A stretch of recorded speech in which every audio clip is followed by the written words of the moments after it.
Bonjour, bienvenue au Talk Orange Le Figaro. Aujourd'hui, nous recevons Stéphane Le Foll, député européen, proche de François Hollande. Stéphane Le Foll, bonjour. Bonjour. Merci d'être avec nous. La gauche a obtenu dimanche la majorité des sièges au Sénat. Jean-Pierre Bel, un proche de François Hollande, devrait accéder à la présidence du Sénat samedi. Vous craignez des manœuvres de dernière minute qui permettraient à la droite, à Gérard Larcher, de se maintenir grâce à quelques élus radicaux? Je ne crois pas.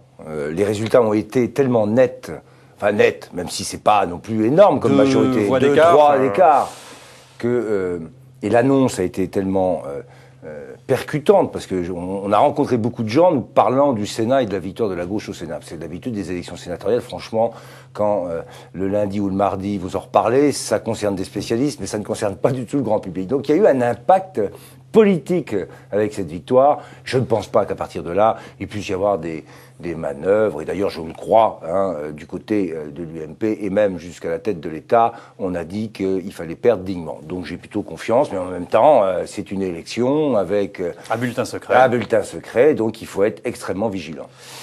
Si tout se passe bien, Jean-Pierre Bel sera élu président du Sénat samedi. Comment est-ce qu'il doit aborder sa présidence à la manière habituelle du Sénat, dans un consensus un peu large, ou alors d'une manière un peu plus revancharde? Après tout, c'est la première fois que le PS dirigera la Haute Assemblée. Alors, je connais un peu Jean-Pierre Bel, donc ça ne sera pas dans la manière revancharde. Il a plutôt un caractère qui le portera à être attentif à tout le monde. En même temps, je le crois, il est déterminé, parce qu'il s'y est préparé. Alors, s'il y en a un qui a préparé cette victoire, qu'il a senti, qu'il l'a vu, c'est lui. Donc il s'est préparé. Donc il y aura des réformes, et il va être à la tête de cette Assemblée, je pense, un élément de changement important, mais en même temps... Mais de modération. Il n'y aura pas forcément des commissions d'enquête tout le temps. Un président du Sénat qui gardera aussi à cette Assemblée le côté sage de cette Assemblée. Arnaud Montebourg était à Marseille aujourd'hui sous protection policière. Qu'est-ce que ça vous inspire? Vous dites c'est ridicule, il y a une menace exagérée, ou alors au contraire ça vous inquiète sur le climat entre socialistes à Marseille? J'ai vu ça. Je pense que Arnaud Montebourg, dans son déplacement, avait surtout des messages politiques, une rencontre avec les Marseillais à faire. Il avait dénoncé avec un rapport il y a 6 mois une situation dans la fédération. Oui, de là à être protégé par un membre du GIPN. Je trouve peut-être que même s'il y a besoin de protection, c'est peut-être exagéré. Mais enfin, c'est pas moi qui décide. Le deuxième débat entre candidats du Parti socialiste pour la primaire a eu lieu hier sur iTélé et Europe 1 notamment. Qui l'a emporté, selon vous? D'abord, je crois que les primaires emportent aujourd'hui une certaine adhésion, parce que ça se passe dans de bonnes conditions. Puis j'ai trouvé que le débat hier avait de la tenue. En même temps, il y avait des options, des choix, même si le cadre général est toujours celui des socialistes. Donc tout ça est plutôt positif. Qui l'a emporté?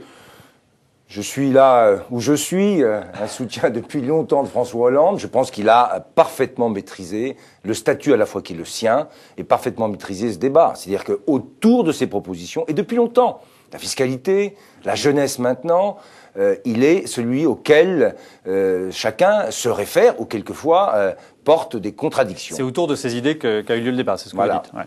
Ouais. La Sofres a réalisé un sondage auprès des téléspectateurs juste après l'émission.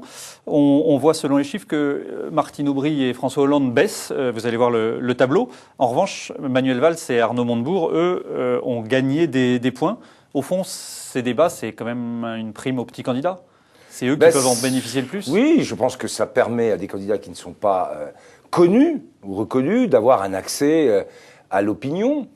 Bon, après, la question qui est posée le 9 octobre, comme le 16, c'est qui est dans la meilleure situation pour gagner en 2012 et ensuite gouverner la France. C'est ça la question, au fond, qui est posée.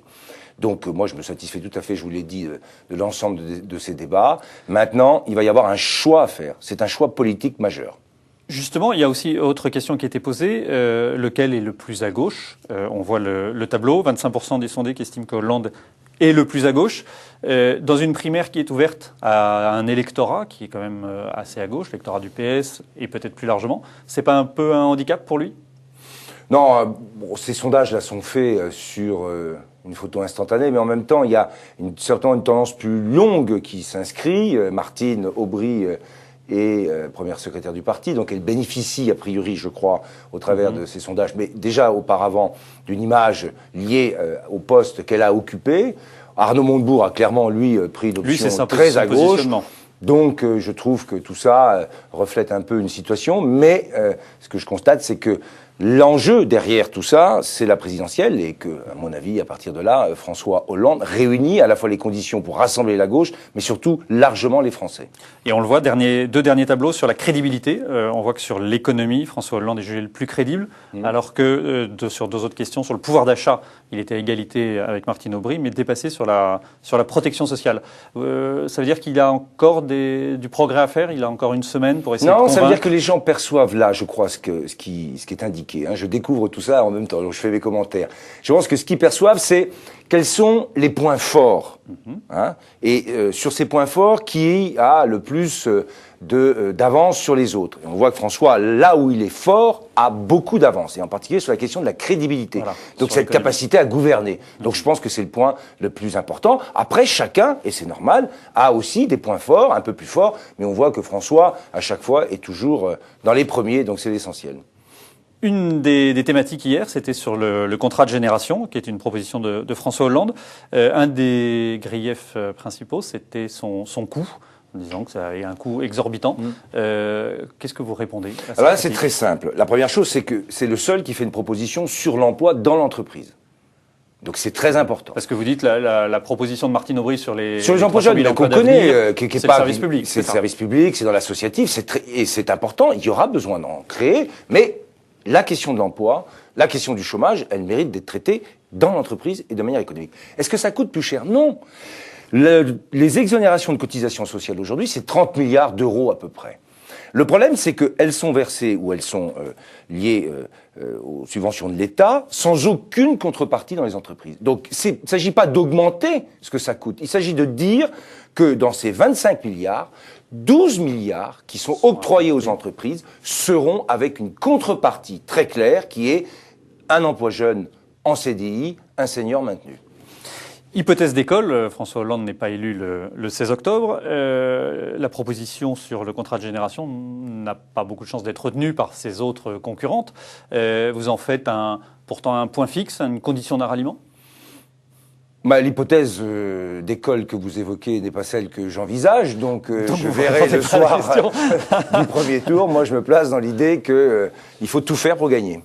Et en revanche, hypothèse qui, à votre faveur, François Hollande est désigné, est élu, les contrats d'avenir, c'est quelque chose qui peut être retenu? Mais il a dit, bien sûr, on le retiendra, bien sûr, mais il a dit... Oui, mais tout ne va pas pouvoir être fait. On voit bien dans le débat d'hier qu'il y avait des prises. Il y aura une priorité qui sera mise sur ces contrats, voilà. Il l'a dit de manière très claire, dans les zones les plus difficiles où l'accès à l'emploi pour un certain nombre de jeunes est le plus dur. Et là, il faut avoir une aide directe pour permettre de mettre le pied à l'étrier à des jeunes qui, malheureusement, ont quitté souvent l'école très tôt et n'ont pas cette capacité comme ça immédiate à pouvoir accéder à un emploi. Voilà, donc chacun a précisé les choses et a mis les priorités là où ils lui semblent être les plus importantes. Donc la réconciliation au lendemain du premier tour ou du second tour sera facile? La réconciliation, elle sera non seulement facile, elle est absolument nécessaire. Et je connais bien François Hollande. Ça lui a même été souvent reproché au sein du Parti socialiste, mais lui, il est capable de rassembler. Et il le fait de la manière la plus intelligente qui soit, c'est-à-dire en essayant de garder chez chacun ce qu'il peut apporter au collectif et de garder par contre la ligne directrice, ça sera la sienne, je l'espère, au soir du 9 et du 16, c'est-à-dire une priorité à la justice fiscale et à la jeunesse. Un de vos objectifs était de gagner dès le premier tour. C'est encore un objectif réalisable? Non, l'objectif pour nous, c'est que le résultat soit le plus clair possible. Ça, c'est l'objectif. Après premier et deuxième tour, je n'en sais rien. Mais ce que je pense, c'est que pour que le rassemblement se fasse dans de bonnes conditions, il faut qu'il y en ait un qui arrive nettement en tête pour pouvoir rassembler derrière. Et je souhaite vraiment que cette participation aux primaires permette à François d'être celui-là. Stéphane Le Foll, merci d'avoir répondu à nos questions. À demain pour un prochain talk.